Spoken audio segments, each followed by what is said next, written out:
This is The Professional Stepdad, a place where we share stories, strategies, and ideas for men just like you to help answer that one important question: how can I be a better stepdad? All right, everybody, welcome back to The Professional Stepdad Show. I am your host, Franco Zavala. Thank you for joining me. This is episode 30. This is what I call the milestone episode, 30 episodes in. So if you have not been here before, if this is your first time seeing the show, I recommend going back to episode 0 and kind of getting a gist of why I created the show. Please be kind when it comes to the first, 8 episodes, because I'm learning as I go, and I definitely could have done better, but I feel like along this last 30 episodes, I've kind of found my stride. So what I've done over the last week is I've gone on social media and I've just started posing questions, or I've started answering questions or concerns based on my life and my experience. So before I jump into these questions, I want to talk about an analogy my amazing wife brought up to me. My wife, if you don't know, and I'm going to post things here, but my wife is a mother of 5, and I came into her life 10 years ago. Well, I've been in her life since we were 6, but I re-entered her life after our lives split after high school. She had 5 kids. I went off and had this crazy journey. But my wife at age 37 decided that she wanted to become a bikini fitness competitor. This is coming from somebody that is a foodie. She loves food. She loves everything about food. So going into a sport where they literally limit not only the things that you eat, but then you kind of eat things on a repetitive playlist that end up becoming stagnant and like only just kind of like to feed your muscles. So, but my wife said something really cool and I wanted to share it with you. So we were talking about fitness, and she said that when she gets a new client in her company, she has to keep in mind that for most of the clients that come to her, she compared it to like a huge field that's about to be plowed and seeded and watered so crops can grow. And what she said is that for most people that are gathering information, their field has not only never been plowed before, but it's as hard as a rock. So you can't just drop information or seeds on top of the ground and hope that the seeds soak in and that they start to grow, because that's not how it works. You first have to plow the field. You got to loosen up the ground. You got to loosen up that soil, right? So then you could plant the seeds, and then you got to lay the irrigation, and then you have to do the proper steps in order for the crops to grow, and you can reap what you sow. So that is very similar to the information that I put out. Like, I understand that there are a lot of you that are not where I'm at mentally, emotionally, spiritually, with my family. Some of you are just starting out. Some of you are struggling real hard. Know that I understand you and I feel you, and I'm not here to solve your problems. What I'm here is I'm here to give you suggestions and ideas of things that worked for me, broken down on a very basic level to where if you did apply it, it would work.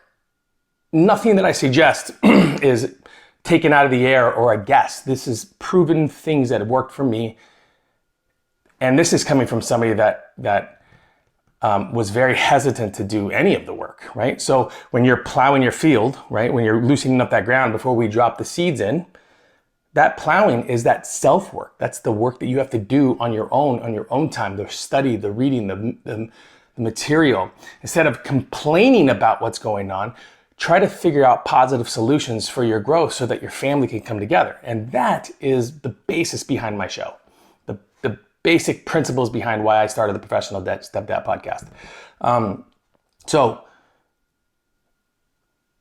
you can do this for sure, stepdads. And you got this. But like I said, I posted something on Facebook. And this was a question posed to everybody. But I posed it because for some reason there's this false representation of men on social media platforms when asking for help. Either we don't do it, we're too proud to do it. We make excuses on why we can't do it, or we don't think we need it. And that is a false representation of the stepdads, the men that are searching for growth, that do want to be better, that have this desire to be the very best leader and man and husband and boyfriend and partner, whatever you name it. The men that want this, that are really working hard for it, platforms like this are as smart. So for the women that answer their questions or concerns, make sure that the advice that you're giving is advice that is going to put them in a positive position to grow. Don't feed them information based off of your past experiences that were negative or that didn't work. Just because they didn't work for you doesn't mean it's not going to work for them. Maybe mentally they're different. The field is different. So I'm reading these answers. I posted this last night. I'm reading these answers for the first time. So bear with me as I kind of stumble my way through these questions so that I can answer them properly. Some of them might be amazing questions and some of them I might just blow right past them. So let's get started. Okay, so Gail, I don't want to pronounce that. Guys, I'm not going to pronounce the last names. I'll just put the question kind of like your name here. But this is for Gail. Why can't men put things away? Oh, you know what? I didn't even ask. I didn't say the question I asked. The question I asked was, the best way for me to be helpful is to answer any questions that you may have concerning stepdads, bio-dads, or men in general. Ask away. Okay, so Gail, why can't men put things away? Garbage next to the cans next to recycling, keys and glasses wherever. And why must they all why must they all fill since they worked? They are too tired to prep their coffee pot for their coffee in the morning. Gail, is this? Okay. Why can't men put things away? So I don't know if you're referring to men in general or you're referring to the man in your life. But I have a problem with that too. I have a problem with closing the cupboards. It's a huge thing for me. For some reason, I open things up and I look for something and I take out things that I need and I walk away. You know, the funny thing is, Gail, is that I tell my kids, you guys push the trash down, close the door. Things that I know I should be doing that I tell them to do, but then I catch myself not doing it. So it's hard for me to deliver that information to my kids, right? But for me, the way I got past, the way my wife talked to me about this whole, I'm leaving cabinets open and clothes on the floor. It's a huge problem for me. Just like it's no different than the garbage next to the can or the keys, glasses everywhere, or the prepping the coffee in the morning. My answer to you is maybe the man that you're referring to is got a lot on his mind. Maybe he is not aware of the things that he's doing because he is more focused on something else. The best way to get to the conclusion of this for me, and this is what my wife did, is we kind of sat down and she asked me why I leave the cabinets open. And I told her I didn't mean to do it. It's not like a vindictive thing where I'm like being spiteful because I just don't like closing things. I think I just forget to do it and it's not intentional. But here's the cool thing. When she brought it up to me, she didn't just bring it up to me in like a conversation or like an argument. It was really cool what she did. What she did is that every time I opened up or I left a cabinet open or I left something, left my clothes on the floor.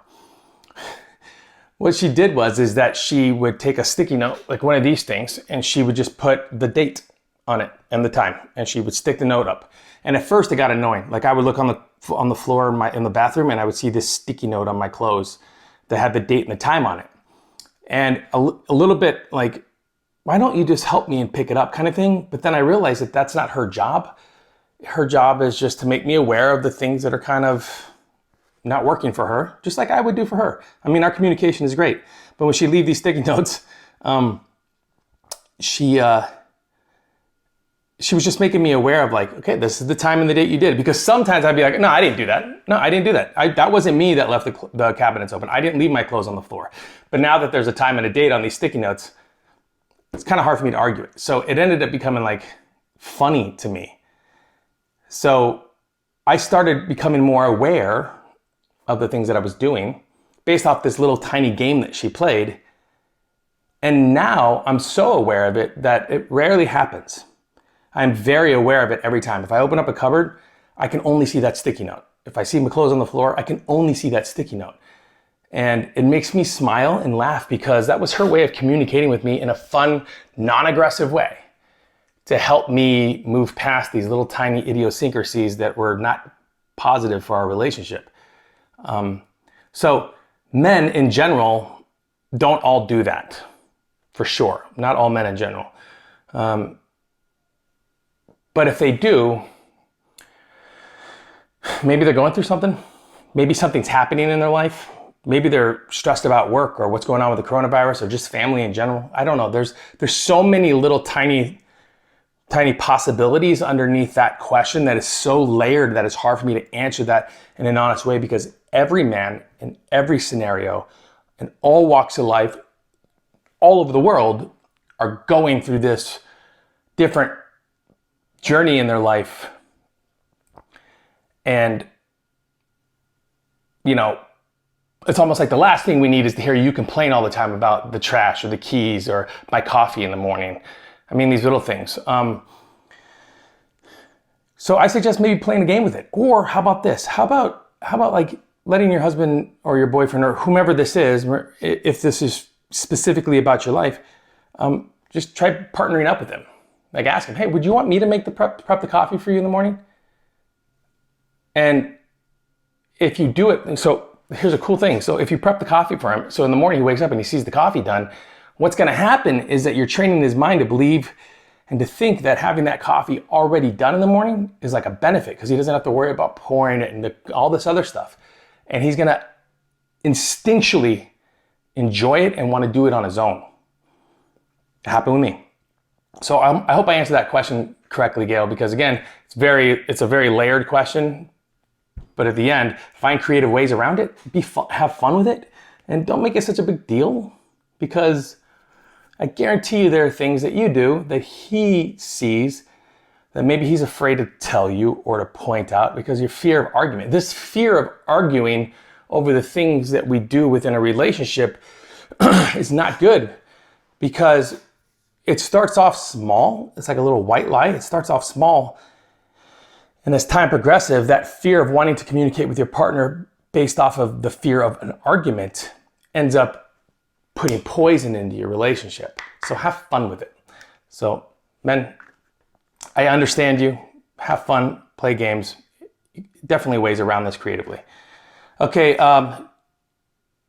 Jennelle, how does dad get more custody?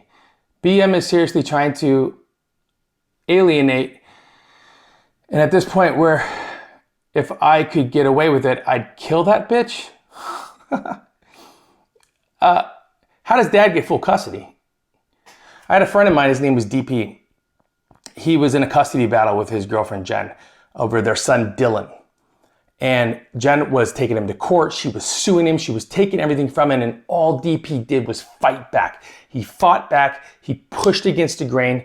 Every time she said jump, he laid down. I mean, he did the exact opposite of everything she asked him to do, because there was no way in hell that Jen was going to tell DP what to do in regards to their child and in regards to custody. She wanted full custody. He wanted full custody. All this back and forth between the two.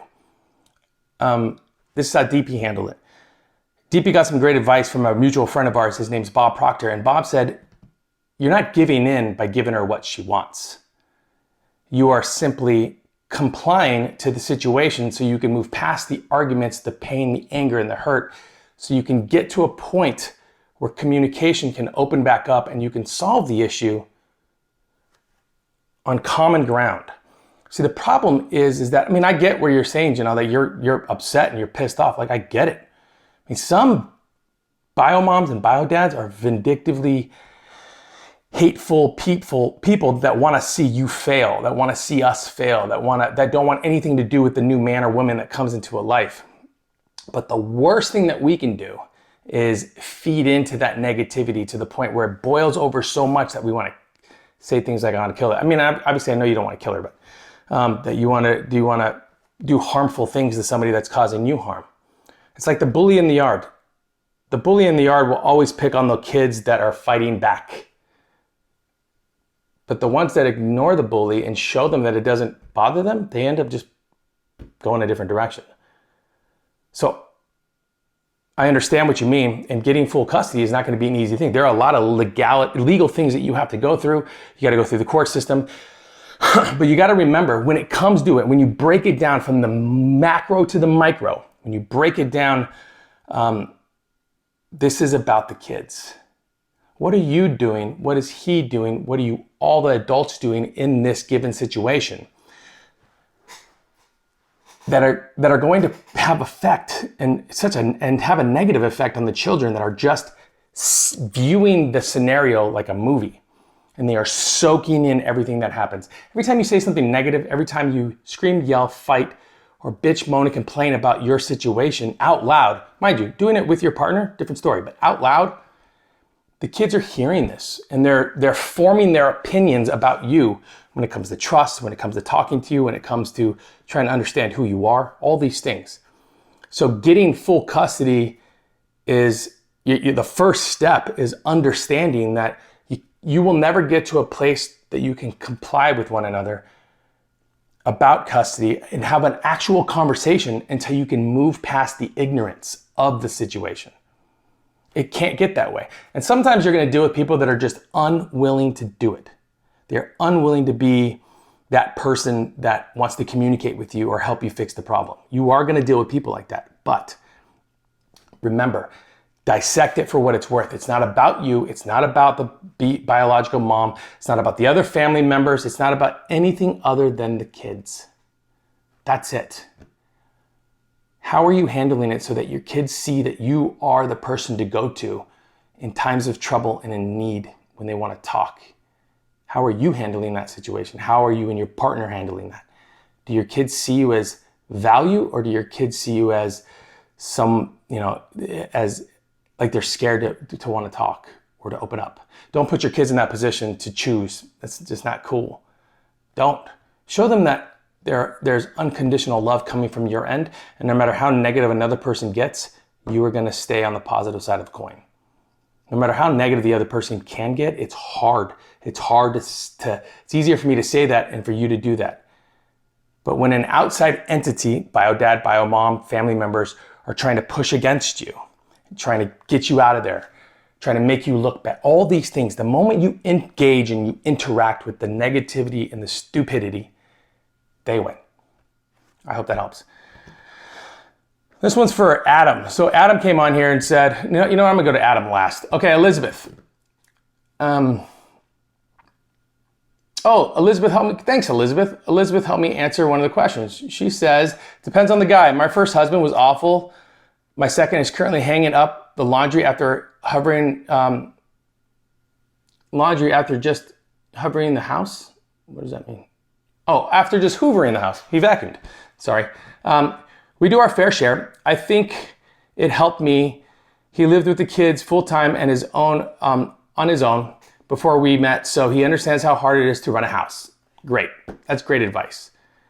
That's amazing advice. Sometimes you're going to have a man that just gets it and that understands it, and you're going to get a man that doesn't understand it and doesn't get it. And it's not about training. I don't want you to think that you're training them. Elizabeth says it right. It's about being on the same page and have fun with it.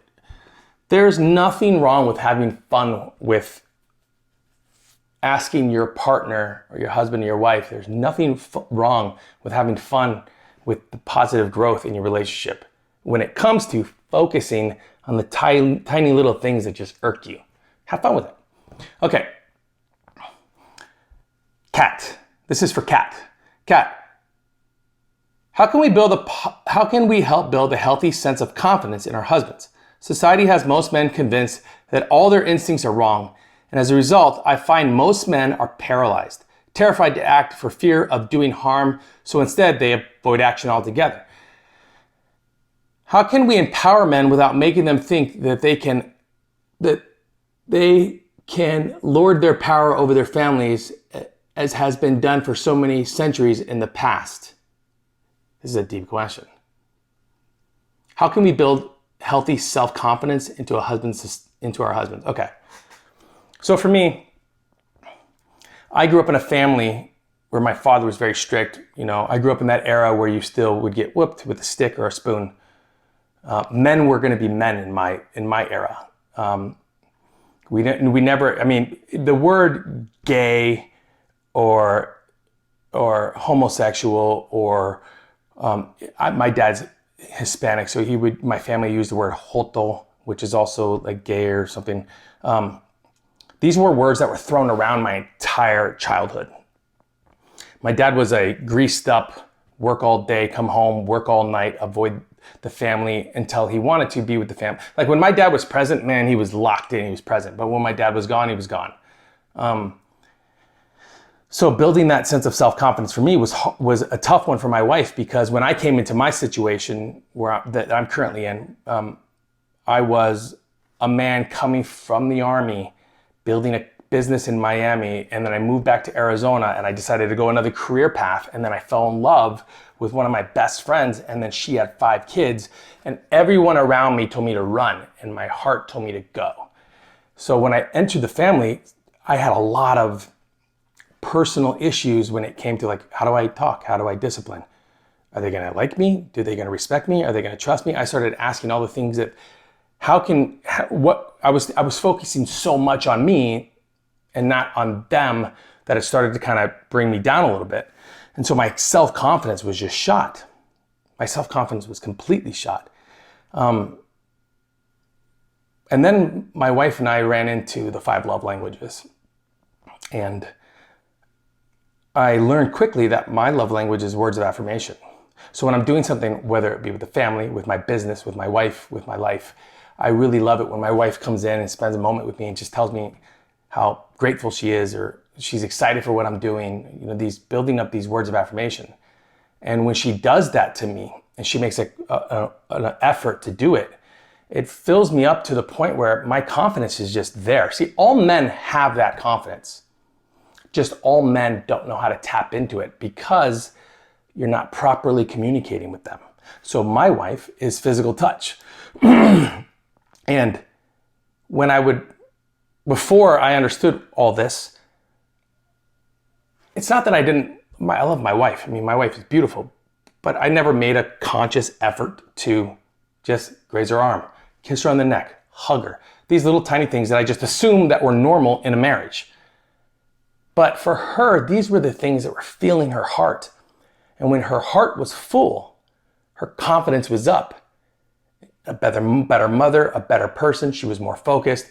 It's crazy how these tiny little things based off of the person's love language can inspire them to be better, to have that confidence. So when my wife started telling me that how great I was doing, or the kids would come in and just tell me that they love me, these little tiny things started to build me up to the point where my confidence kind of went through the roof. And I needed that because the career that I chose was acting.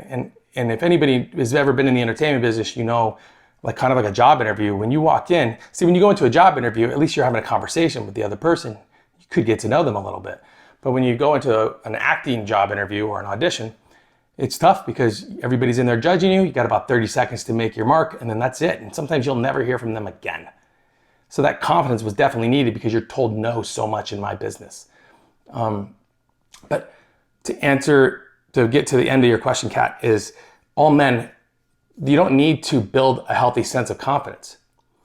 You need to make them aware that that confidence exists inside them already and figure out a way to tap into that confidence by communicating with them properly with their love language. It's these little tiny things. For me, it's words of affirmation.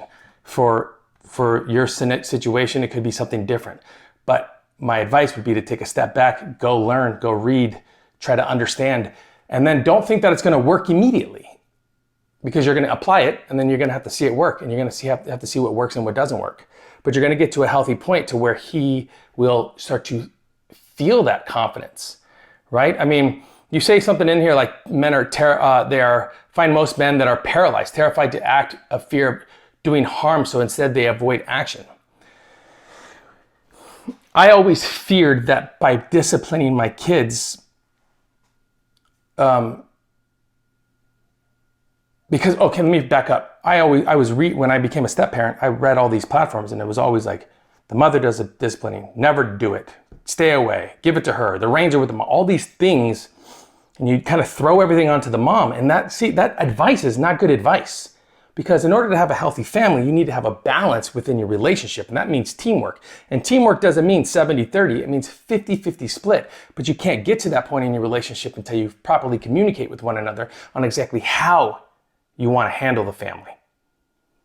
When the bio mother or the bio father can sign off on you as a parent, I fully commit to this man or woman,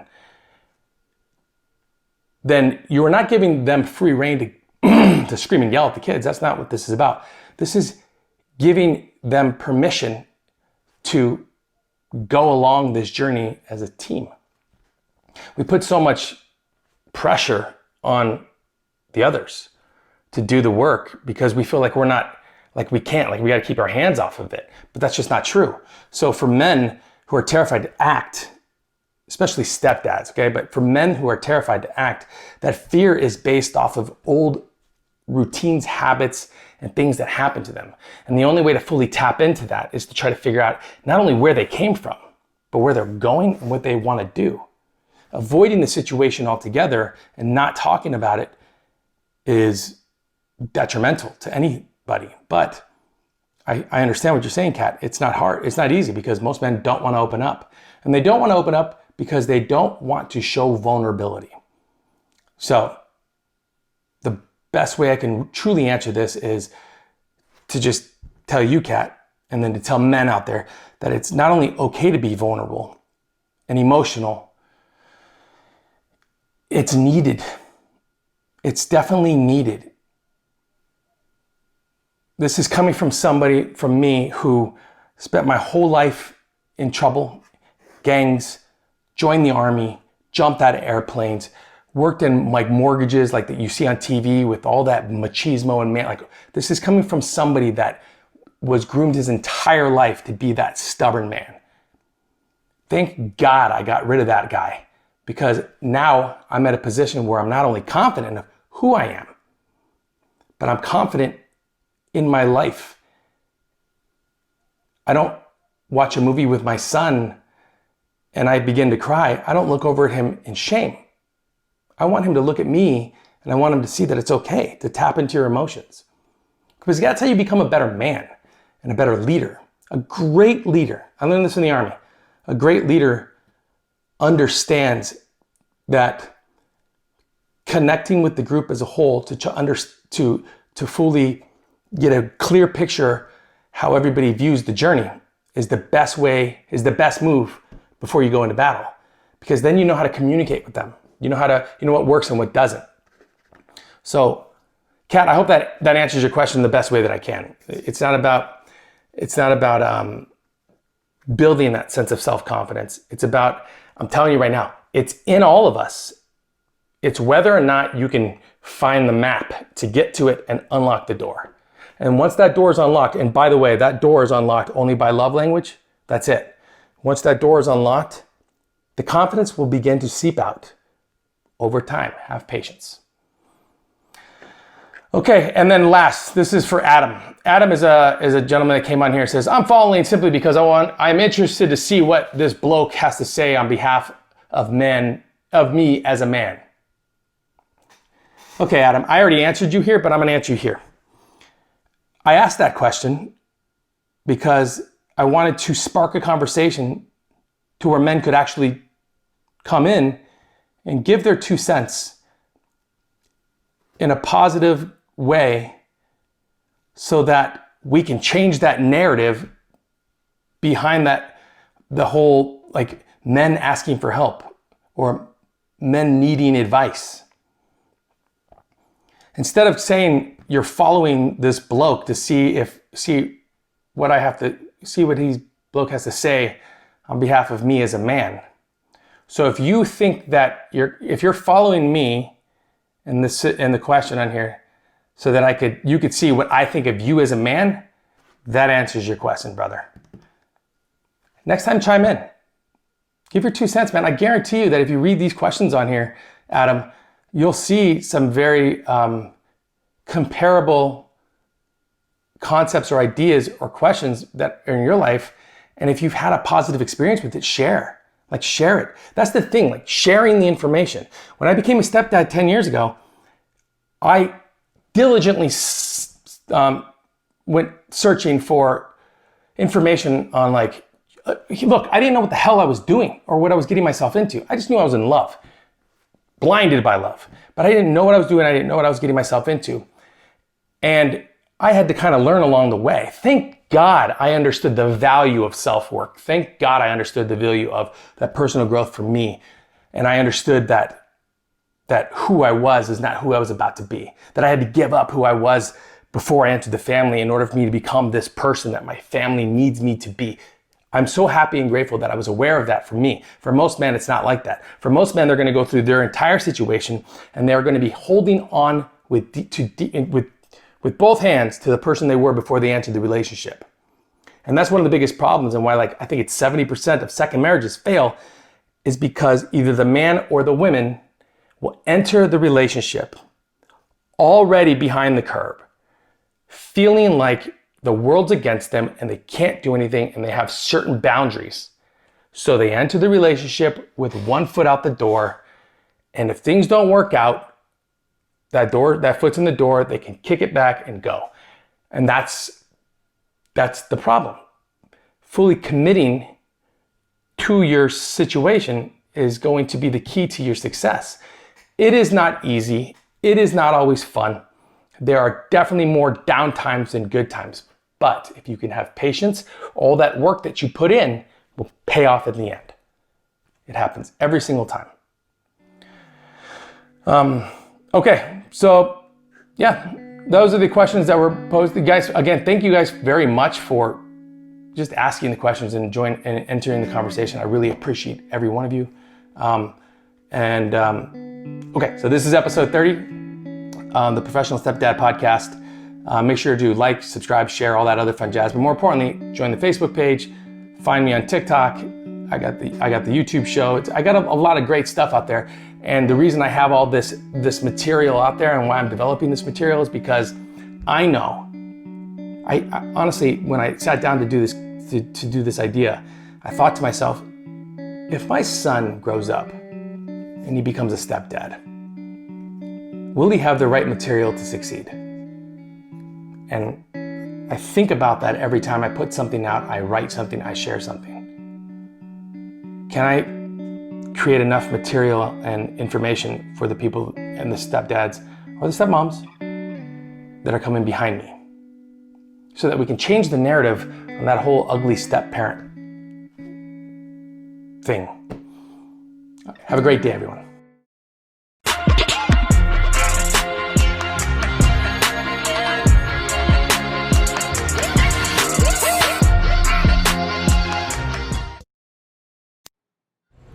Quiet on the set, please.